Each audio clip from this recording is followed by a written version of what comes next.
Transformer sector की quarter to के results का इस सेक्टर के इन्वेस्टर्स को इंतजार था, पर क्वार्टर टू के रिजल्ट्स ने स्टॉक मार्केट को हैरान कर दिया है और रोलर कोस्टर राइड का एक्सपीरियंस इन्वेस्टर को करा दिया है।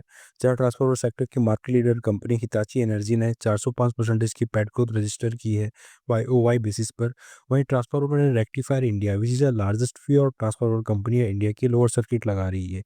चलिए आज समझते हैं ऐसा क्या हुआ है ट्रांसफार्मर सेक्टर में।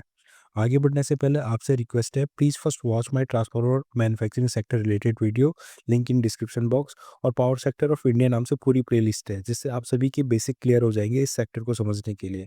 And if you are new to my channel, please subscribe my channel for future updates. Hitachi Energy, which is one of the India's top transformer and high voltage product manufacturing grid integration company, has shown a strong PAT growth of 405% on YOY basis. Company has registered 23.3% revenue growth in YOY basis. PAT growth का main reason है margin expansion of 16% from 7% on YOY basis.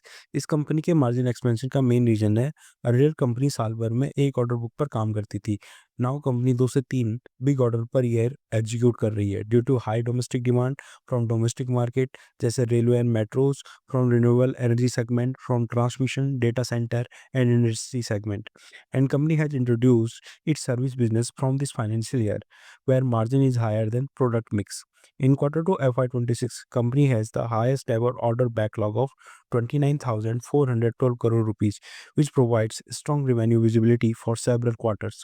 Hitachi energy ने QIP के जरिए इसी साल मार्च में लगभग 2,500 crore rupees raise करे थे for not offer of sale, जैसे आज की so called new age companies कर रही है।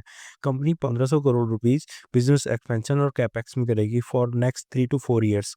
इस financial year 750 crore rupees capex का टारगेट कंपनी ने रखा है और बड़े प्रोजेक्ट्स सच एज HVDC के लिए वर्किंग कैपिटल की नीड होती है।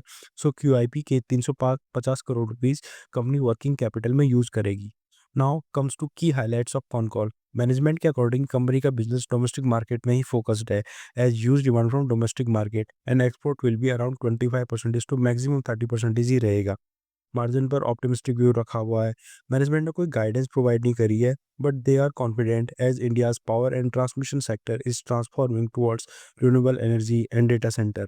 और हाँ, डेटा सेंटर पर मैनेजमेंट ने एक इंटरेस्टिंग व्यू दिया है। जैसे डेटा सेंटर मार्केट में ट्रांसफॉर्मर सेक्टर का 20 से 30% कॉन्ट्रीब्यूशन होगा, एंड एज डेटा सेंटर जितना लार्ज होगा, स्केल होगा, पावर की नीड उतनी ही बड़ी होगी।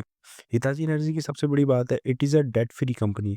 और QIP के बाद तो कंपनी के पास कैश इन हैंड अच्छा खासा हो गया है, ड्यू टू विच इस फंड से बैंक के इंटरेस्ट से 70 करोड़ की इनकम कंपनी ने इस क्वार्टर में जनरेट करी है।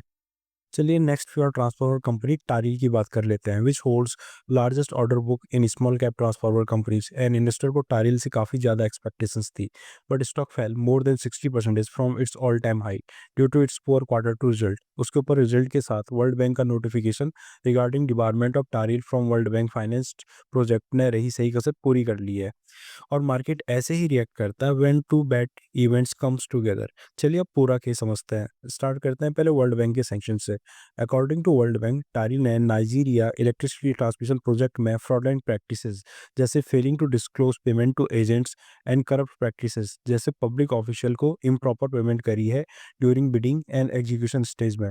और टारिल को डिबार कर दिया है 3 ईयर्स और 7 मंथ्स के लिए फ्रॉम नवंबर 4 2025 से फ्रॉम वर्ल्ड बैंक ग्रुप और other multilateral development bank finance project से। अकॉर्डिंग टू वर्ल्ड बैंक, टारिल को जुलाई 30 2025 को 90 डेज के अंदर इस बारे में कंपनी को रिस्पॉन्स सबमिट करने के लिए कम्युनिकेट किया गया था, बट टारिल ने कोई रिस्पॉन्स सबमिट नहीं किया। सो फ्रॉम 4 नवंबर 2025 से वर्ल्ड बैंक ने सैंक्शन लगा दिया है टारिल पर। तो अब देखते हैं टारिल के मैनेजमेंट ने कौन कौन में वर्ल्ड बैंक के सैंक्शन पर क्या रिस्पॉन्स दिया है। अकॉर्डिंग टू टारिल, ये जो वर्ल्ड बैंक फंडेड प्रोजेक्ट था, ये 4 साल पुराना प्रोजेक्ट था जिसमें कंपनी को 70 ट्रांसफार्मर का ऑर्डर मिला था, जो कंपनी ने FY22 में एग्जीक्यूट कर दिया था, जिसमें से 3 ट्रांसफार्मर डैमेज हो गए थे while discharging them to Nigeria, जिसे कंपनी ने FY23-24 में डिस्पैच कर दिया था। और कंपनी को इस ऑर्डर का 90% फंड FY22 में रिसीव हो गया था और बैलेंस 10% इस साल के फर्स्ट क्वार्टर में रिसीव हुआ है। और if world bank has any issue regarding 2020 project, तो कंपनी का बैलेंस क्लियर कैसे हो गया? अभी कंपनी के पास world bank and other development bank के कोई ऑर्डर नहीं है, ना ही कोई इंक्वायरीज है, तो जो कंपनी के रेवेन्यू को इफेक्ट करेगा। और कंपनी भी इंडिजीनियस ऑर्डर पर ही फोकस्ड है to capture Indian growth story same as leader Hitachi energy. Company has started communicate with world bank regarding this issue. As per company Taril को कोई कम्युनिकेशन नहीं मिला था for submitting response of world bank sanction which world bank sent on 30 July 2025। और management ने investors को assurance दी है for companies good corporate governance and companies is starting to communicate with world bank regarding this sanction as उन्हें भी Q2 के result के preparation के ड्यूरिंग ही इस सैंक्शन की न्यूज़ मिली थी। क्या ये जैनसोल जैसा केस है? बिल्कुल भी नहीं। नाइजीरिया जैसी कंट्री में करप्शन होता होगा या नहीं टू गेट ऑर्डर, इसका आंसर आप खुद से पूछ सकते हैं। Now comes to weak Q2 result. Y O Y basis पर कंपनी के रेवेन्यू में कोई ग्रोथ नहीं है, बट पैट में 90% डिक्लाइन हुआ है, जिसका मेन रीजन है ईसॉप। कंपनी ने 26 lakh plus share of worth 3.76 crore issue करे हैं अपने एम्प्लॉयज़ को। So you can see employee benefit expense में 116% की ग्रोथ हुई है वाई वाई बेसिस पर। नेक्स्ट रीजन है कंपनी के ऑपरेटिंग मार्जिन श्रिंक हुए हैं। Q2 FY24 में कंपनी का EBITDA मार्जिन 17.11% से घटकर Q2 FY25 में 13.81% रह गया है। अब इसका रीजन मैनेजमेंट ने क्या बताया है, जानते हैं। पहला रीजन है short supply of raw materials such as CTC and bushing, जो ट्रांसफार्मर मैन्युफैक्चरिंग के इंपॉर्टेंट कंपोनेंट्स हैं। सीटीसी कॉपर और एल्यूमिनियम के बने होते हैं और हाई क्वालिटी ट्रांसफार्मर में कॉपर का यूज होता है which is a superior electricity conductor. Taril इन कंपोनेंट्स को इंपोर्ट करती है और गवर्नमेंट ऑफ इंडिया ने कॉपर इंपोर्ट्स पर BIS सर्टिफिकेशन मैंडेटरी किया हुआ है, जिस वजह से कंपनी का रॉ मटेरियल कस्टम में फंसा रहा और कंपनी को कन्विंस करना पड़ा their raw material not comes under this preview, but now it has been sort out. Next reason है पुअर सेल्स का, जो ट्रांसफार्मर गवर्नमेंट एंटिटी जैसे पावर ग्रिड और एनटीपीसी में इंस्टॉल होने थे इस क्वार्टर में due to monsoon project delay हुए हैं। इवन दो कंपनी के ट्रांसफार्मर साइट्स पर पड़े हुए हैं, until this transformer not gate installed company उसे सेल्स डिक्लेयर नहीं कर सकती है या बिलिंग नहीं कर सकती है। बैलेंस शीट के एक्सपेंस पार्ट में चेंज इन इन्वेंट्रीज में आप चेक कर सकते हैं, जो फर्स्ट क्वार्टर में 1.65 करोड़ की वैल्यूज थी और प्रीवियस ईयर सेम क्वार्टर में 18.30 करोड़ थी। इस क्वार्टर में finished goods work in progress inventories की वैल्यू 156 करोड़ रुपीस है and according to company if NTPC और पावर ग्रिड की साइट्स में डिले नहीं होता तो अप्रॉक्स 79 करोड़ फिनिश्ड गुड्स जो साइट्स पर हैं this figure will be on revenue side. बस बट नेक्स्ट क्वार्टर्स में डेफिनेटली कंपनी इस 100 करोड़ फिनिश्ड गुड्स की सेल्स को शो कर लेगी जो इस क्वार्टर में डिले हुए हैं। नेक्स्ट मार्जिन स्ट्रिंग से रिलेटेड है। कंपनी ने last batch low margin old order इस क्वार्टर में एग्जीक्यूट किए हैं, जिस वजह से मार्जिन स्ट्रिंग हुए हैं। Now company have only good margin order book, जो भी एग्जिस्टिंग नए ऑर्डर इनफ्लो और नेगोशिएशन में। सो कंपनी के मार्जिन भी नेक्स्ट क्वार्टर से इंप्रूव करेंगे अकॉर्डिंग टू मैनेजमेंट और कंपनी के फाइनेंशियल से लग भी रहा है। 30 सितंबर 2025 में कंपनी के पास 5,472 करोड़ की ऑर्डर बुक है।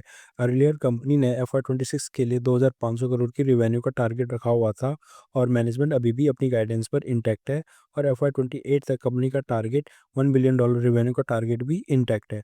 कंपनी ने अपनी कुछ मिस्टेक्स को इम्प्रूव करने की बात करी है, जैसे company will take 16 to maximum 18 months period order और बैकवर्ड इंटीग्रेशन इंप्रूवमेंट पर भी काम करेगी, जैसे अभी short supply of raw material. तो कंपनी नेक्स्ट ईयर सितंबर टू दिसंबर तक in house CTC plant start करेगी from where they will generate 1,500 ton per month CTC and June तक बुशिंग प्लांट भी स्टार्ट करेगी to mitigate raw material shortfall risk. From March FY26 company की capacity 75,000 MBA हो जाएगी after completion of expansion of 22,000 MBA capacity. So next 2 quarters तो company के revenue और margin improve होते हुए तो दिख रहे हैं, पर इन्वेस्टर्स को B2B कंपनीज में बड़ी बेट नहीं लेनी चाहिए। तो आज के लिए इतना ही। अगर आपको मेरा कंटेंट पसंद आया तो please like and share this video and subscribe my channel. इस वीडियो के पब्लिश होने तक टारिल को वर्ल्ड बैंक ने टिल 12 जनवरी 2026 तक डिबार्ड फर्म की लिस्ट से हटा दिया है और टारिल को नाइजीरियन प्रोजेक्ट केस में एक्सटेंशन मिल गया है। Thank you.